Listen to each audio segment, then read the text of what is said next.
जय हिंद। इससे पहले वाली वीडियोज़ में हम लोगों ने रूट यानी कि जड़ पढ़ लिया है और दूसरे वीडियो में हम लोगों ने तना यानी कि स्टेम पढ़ा था। बॉटनी का यह नया सेक्शन है। इससे इस वीडियो में हम लोग लीफ यानी कि पत्तियों के बारे में समझेंगे। तो वीडियो को स्टार्ट करते हैं, ध्यान समझिएगा। तो पहले हम बात करेंगे, जो लीफ की बात करें तो ध्यान समझिएगा। ये जो आपको ये पूरी की पूरी मिल रही है इसे तना कहते हैं यानी कि स्टेम कहते हैं। इससे पहले वाले वीडियो में हम लोगों ने वो समझा था। और यहाँ मैंने बताया था कि इसी में होते हैं नोड, और नोड से निकल कर ये पूरी की पूरी जो बात होती है यहाँ से आपको दिख रहा है, ठीक है, जिसे कहते हैं ये जो आपको पूरा मिलेगा, जिससे पत्तियों का निर्माण होता है। जैसे जाकर के क्या होता है, पत्तियों का निर्माण होता है। अब जो ये सिरा, ये जो आपको मिल रहा है, ये चीज़ें जो आपको मिल रही पूरी की पूरी, ठीक है, इसे कहते हैं पेसियोल। ध्यान समझिएगा, ये हम लोग का क्या कहलाता है, पेसियोल कहलाता है। अब देखिएगा पेसियोल का काम क्या होता है, मैं आपको बताऊं तो पेसियोल का काम ये होता है कि ये पत्तियों को क्या करती है, उठा के रखती हैं। और ये किधर उठा के रखती हैं, तो अगर जो बताया तो ये धूप की, जिधर धूप होता है उधर की तरफ उठा के रखती है। अगर जो आपने सूर्यमुखी को देखा होगा तो सूर्यमुखी में यही क्रिया होती है कि यही जो होता है, फूल जिधर लगा होता है उधर की तरफ मुड़ता जाता है, पत्तियां भी साथ ही साथ उसकी मुड़ती भी हैं, ठीक है। तो ये बात होती है जो सूर्य की तरफ ही उठा के रखता है। और अगर जो बात करें ये वाला चीज़ जो आपको मिल रहा है, ये वाली पत्तियों की ये वाली पूरी भाग जो मिल रही है, ठीक है, जिसे इसे मार्जिन कहा जाता है। ध्यान समझिएगा, इसे मार्जिन कहा जाता है, ठीक है। और ये जो मैंने बोला पेसियोल, पेसियोल धीरे धीरे जाकर सरकरा हो जाता है, पतला हो जाता है, ठीक है, जिसको हम कहते हैं मध्य सिरा। ध्यान समझिएगा, इसे बोलते हैं मध्य सिरा। और इसी में से जो छोटी छोटी सिराएं निकलती हैं, यहाँ पर देखिएगा ऐसे ऐसे छोटी छोटी सिराएं निकलती हैं, जिसे हम सिरा बोलते हैं। ये बातें आप आराम से समझ गए होंगे। ये बातें आगे हम इसका जो है PDF है जो डिस्क्रिप्शन में हम दे देंगे, उससे आप आराम से समझ सकते हैं। यहाँ देखिएगा मैंने उस बात को यहाँ लिख भी दिया है, ठीक है, देखते देखिएगा। ये जो आपको मिल रहा है, ये आपको मिल रहा है तना होता है, ठीक है। तना से ये जो आपको मिल रहा है जिसे वृंत कहते हैं यानी कि नोड कहते हैं। इसी से ही पत्तियां निकलती हैं, जैसा आप देख पा रहे हैं, पत्तियां इसी से निकल करके बड़ी होती हैं, ठीक है, इसी से पत्तियां निकलती हैं। और ये जो बात आप लोगों को मिल रहा है जिसे मार्जिन कहा जाता है, ये जो पत्तियों वाला बात आपको ये किनारे किनारे मिल रहा है, इसे मार्जिन कहा जाता है। और देखिएगा पत्तियों का एकदम लास्ट वाला सिरा जो होता है उसे एप्रिक्स कहा जाता है। ध्यान समझिएगा, उसे क्या बोला जाता है, एप्रिक्स बोला जाता है, ठीक है। और देखिएगा ये जो पत्तियाँ आपको मिल रही हैं पत्तियों के इधर देखिए, ये तो मध्य सिरा मैंने बोल दिया था, जिसे मिड ड्रिप कहा जाता है। मिड ड्रिप यानी कि मध्य सिरा बोलते हैं, ये वाला जो पूरा भाग आपको मिल रहा है जिसे मिड ड्रिप यानी कि मध्य सिरा कहा जाता है, ठीक है। और यहाँ पर देखिएगा ये आप लोगों का होता है बिंद, जो हम लोग बताए थे, ये हम लोग बताया था बिंद यानी कि सिरा होता है। और यहाँ जब जो होता है बिंद लीफ होता है, यानी कि सिराओं के भी कई सिरा होते हैं, ठीक है, वो ये होता है। तो ये बातें आप फाइनली समझ गए हैं। आगे बढ़ते हैं हम लोग। देखिएगा अभी पत्तियों की बात कर रहे हैं, तो पत्तियों में ध्यान समझिएगा पत्तियां क्या करती हैं। देखिए पत्तियां जो होती हैं, ध्यान से समझिएगा, इनमें हरे हरे धब्बे पाए जाते हैं, इनमें हरे हरे धब्बे पाए जाते हैं। ये जो हरे हरे धब्बे पाए जाते हैं इसे क्लोरोप्लास्ट कहते हैं। देखिए क्लोरोप्लास्ट की बात करें तो क्लोरोप्लास्ट के अंदर ही जो होते हैं क्लोरोफिल होता है। क्लोरोप्लास्ट के अंदर ही क्लोरोफिल होता है, जो प्रकाश संश्लेषण क्रिया, जो प्रकाश संश्लेषण आप देख पा रहे हैं फोटोसिंथेसिस, इसकी क्रिया में सहायक होता है। फोटोसिंथेसिस क्या होता है ये बात मैं बताऊँ तो देखो, फोटोसिंथेसिस ये होता है, फोटोसिंथेसिस एक अलग अलग चैप्टर है, उसके बारे में बता देंगे, बाद में डिस्कस कर देंगे। लेकिन पहले आपको बताइए फोटोसिंथेसिस ये क्रिया होती है जिसमें जो पत्तियां होती हैं वो अपना भोजन बनाती हैं और भोजन बनाकर अपनी वृद्धि भी करती हैं, ठीक है, ये बातें होती हैं। अब थोड़ा थोड़ा बात और आगे बढ़ाते हैं, देखिएगा ध्यान से। ये पत्तियों की बात कर रहे हैं तो पत्तियों में ध्यान समझिएगा, पत्तियों में क्या होता है, छोटे छोटे छेद होते हैं, ठीक है, पत्तियों के अंदर जो होते हैं छोटे छोटे छेद होते हैं, ठीक है, उस आता है स्टोमेटा यानी कि रंध्र बोला जाता है। छेद को क्या बोलते हैं, रंध्र बोलते हैं, यानी कि स्टोमेटा बोलते हैं, ठीक है। तो उस छेद को रंध्र बोला जाता है, रंध्र बोलते हैं यानी कि स्टोमेटा बोलते हैं। अब ये रंध्र क्या काम करता है बता दें हम आपको। तो ये देखिए, ये जड़ से निकला हुआ, जो जड़ से आता है ना, जड़ से निकला हुआ जो वेस्ट मटेरियल वाला या जल के अंश जो ज़्यादा आ जाते हैं उसको क्या करता है, वायुमंडल में छोड़ देता है। वायुमंडल में जब छोड़ेगा तो जिससे वाष्पोत्सर्जन की क्रिया होती है, यानी कि एक्स्ट्रा जल जो होता है पत्तियों के अंदर उसको क्या करता है, यह बाहर निकाल देता है, जिससे वाष्पोत्सर्जन की क्रिया हो पाती है। अब देखिएगा जहाँ पेड़ पौधे अधिक होते हैं वहाँ वाष्पोत्सर्जन की क्रिया ज़्यादा होती है, और जहाँ पेड़ पौधे कम होते हैं वहाँ वाष्पोत्सर्जन की क्रिया कम होती है। इसलिए अगर जो मरुस्थलीय जगह पे आप जाएंगे वहाँ पेड़ पौधे कम होते हैं, जिसके कारण से वहाँ बरसात भी कम होता है, क्योंकि वाष्पोत्सर्जन की क्रिया जब होगी तभी बरसात का होना संभव हो पाता है। तो ये बातें आप समझ गए हैं, ठीक है। बात करें थोड़ी सी बात हम बता दें आपको, जो आप लोगों को मिल रहा था, ठीक है, जो आपको रंध्र मिला था, रंध्र का काम क्या होता है ध्यान समझिएगा, यानी कि स्टोमेटा का काम क्या होता है ध्यान से। इसका मेनली काम जो होता है वो फोटोसिंथेसिस क्रिया, जो आप देख पा रहे हैं, ये क्रिया जो है फोटोसिंथेसिस क्रिया को कराने का काम होता है, जिसमें ये क्या करते हैं, ऑक्सीजन का, देखिए ऑक्सीजन को हम निकालते हैं, कार्बन डाइऑक्साइड को लेते हैं, यानी वायुमंडल से, देखिए वायुमंडल से क्या करते हैं, वायुमंडल से यहाँ देखिएगा कार्बन डाइऑक्साइड को ले लेते हैं और ऑक्सीजन को बाहर निकाल देते हैं। इनका काम यही होता है, यानी कि गैसों का आदान प्रदान का काम यही करते हैं, ठीक है, स्टोमेटा, ठीक है। आगे बढ़ते हैं हम लोग, टाइप्स ऑफ लीफ के बारे में समझते हैं, यानी कि पत्तियों के प्रकार के बारे में समझते हैं।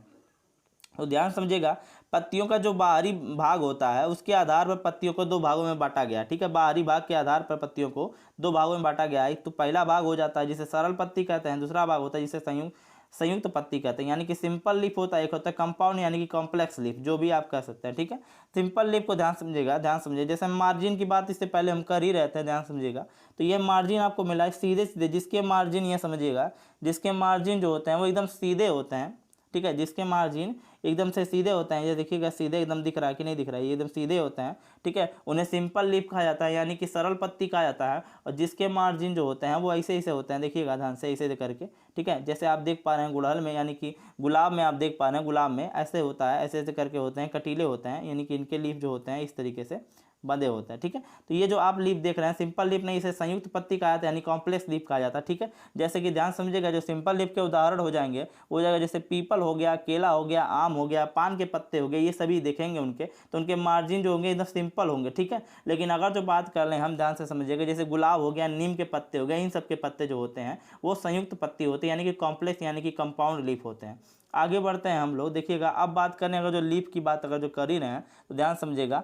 अब क्या होता है, पत्तियों के अंदर अगर जो आंतरिक भाग के आधार पर अगर जो इनके आधार पर इन्हें समझा जाए तो ध्यान समझिएगा, आंतरिक भाग के आधार पर पत्तियां जो होंगी, यानी कि आंतरिक बात की करें, यानी कि सिराओं की बात करें, उसके अंदर की बात करें, अंदर की सिरा की बात करें, तो वो दो प्रकार की होती हैं। एक को होती हैं एकांतर होती हैं, एक होता है जालिकावत। ध्यान समझिएगा, एकांतर को पैरेलल बोलते हैं, इसको रेडिकल होती हैं, इनके सिराएं होते हैं। ठीक है, ये एकदम सीधी होती हैं।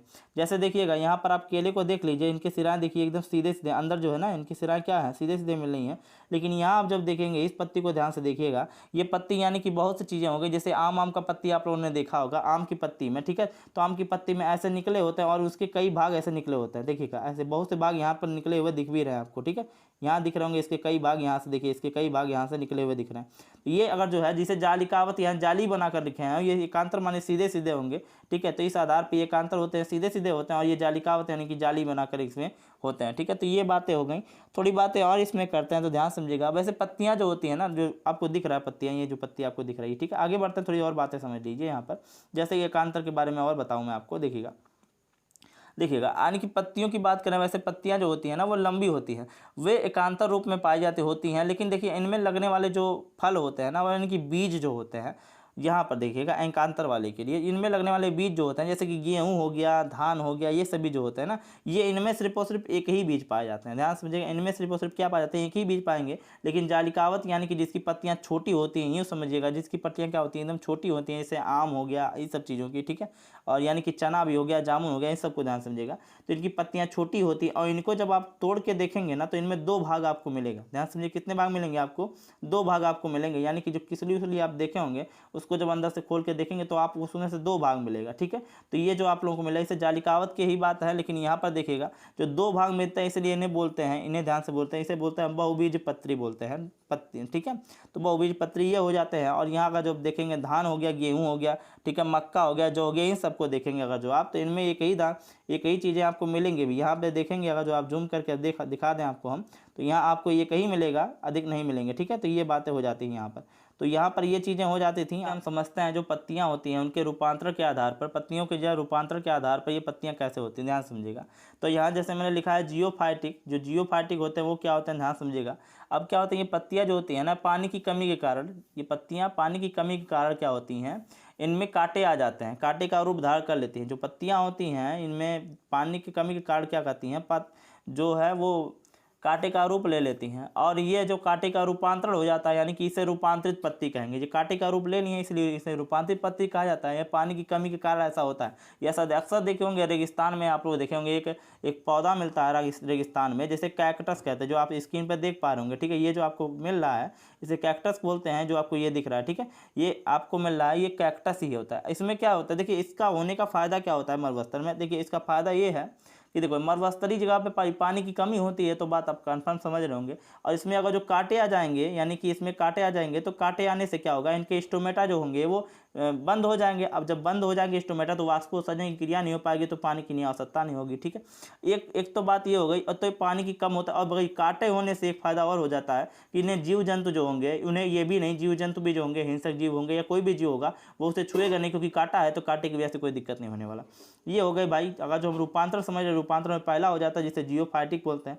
आगे समझते हैं हम इसे। तो रूपांतरण में दूसरा हम देख रहे हैं, जिसे देखिए अभी कुछ पौधे ऐसे होते हैं, कुछ आपको पौधे मिलेंगे, कुछ ऐसी पत्तियां होती हैं, कुछ ऐसी पत्तियां होती हैं, ठीक है, जो क्या होती हैं, कीट बच्ची हो जाती हैं। यानी कि समझिएगा ध्यान से, ये क्या मैं बता रहा हूँ, देखिएगा, ये देखिएगा, नेपचेचर यानी कि पिंचर प्लांट जो होते हैं, ये जो आपको मिल रहा है ये पिंचर प्लांट ही है, ठीक है। ये सभी प्लांट आपको दिख रहे होंगे, ये देखिए नर बच्ची हो जाते हैं। कारण क्या है ना कि ये जब पत्तियां होती हैं ज़मीन से, क्योंकि ज़मीन से इनको नाइट्रोजन की मात्रा नहीं मिलती, ध्यान समझिएगा, ज़मीन से इनको नाइट्रोजन की वैल्यू नहीं मिल पाती, ठीक है, ज़मीन से इनको नाइट्रोजन की वैल्यू जब नहीं मिल पाती, तो ये वायुमंडल में आए हुए जो कीट होते हैं, जो कि इनके ऊपर बैठते हैं, जैसे इनके कीट यहाँ पर दिख रहा होगा, एक कीट यहाँ पर, वो जो कीट इनके ऊपर जैसे बैठेगा, उनको पता है, ये पत्तियाँ जो है इनको पता है कि नाइट्रोजन का जो अंश है इन कीटों में मिल जाए, क्योंकि जो इनके अंदर प्रोटीन हो जाता है, क्योंकि कीटों के अंदर क्या पाया जाएगा, प्रोटीन पाया जाएगा।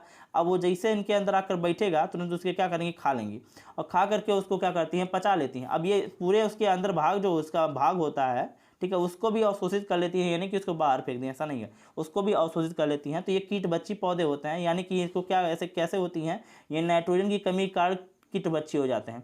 अब ये नाइट्रोजन की कमी इसलिए होता है क्योंकि ये ज़मीन से नाइट्रोजन ले नहीं पाती हैं। ज़मीन से नाइट्रोजन जब इनके अंदर नहीं आता है तो कीटों से जो प्रोटीन होता है उसे नाइट्रोजन में कन्वर्ट करते हैं, जिससे नाइट्रोजन के पार्ट इनके अंदर आ जाता है। आगे बढ़ते हैं रूपांतरण में, आप देखिएगा टेंड्रल, यहाँ पर देख लीजिए, तीसरा पॉइंट हमने लिखा है टेंड्रल, ठीक है। तो टेंड्रल क्या होता है ये ध्यान समझिएगा। आपने कहीं सब्जी को देखा होगा, यानी कि नेनुआ को देखा होगा, यानी कि घेवड़ा को देखा होगा, ठीक है, ये तो देहाती बात है, घेवड़ा वैसे नेनुआ समझ रहे होंगे आप बात को, ठीक है। वहाँ देखा होगा आप लोगों ने, ये जो आपको निकला हुआ सिरा मिल रहा है, ये जो आपको सिरा मिल रहे हैं, ठीक है, ये जो सिराएँ मिल रही हैं लंबी चौड़ी ऐसे ऐसे, ठीक है, ये एंटीना की तरह ऐसे ऐसे सिराएँ होती हैं, ऐसे ऐसे एंटीना की सिरा, ये जो आपको मिला है इसी को हम टिंडल बोला जाता है, ध्यान समझिए, इसी को ही टिंडल बोला जाता है। और ये क्या होती हैं, एकदम जटिल होती हैं, और देखिएगा ये जटिल होने के कारण कहीं पर भी किसी भी दीवार पे आराम से चढ़ जाती हैं, ठीक है। तो ये बहुत बड़ी जटिल होती हैं, ऐसा दिख रहा होगा आपको, ठीक है, ये जटिल होती हैं, ऐसे ऐसे करके लपेटी हुई रहती हैं, और जिसके कारण से ये क्या होती हैं, दीवार पे चढ़ जाती हैं आराम से, ठीक है। तो ये हम लोगों ने बातें समझी। नेक्स्ट वीडियो में हम इसके फल के बारे में और फूलों के बारे में समझेंगे, ये कैसे फल लेते हैं या इसके बारे में, ठीक है। वीडियो अच्छा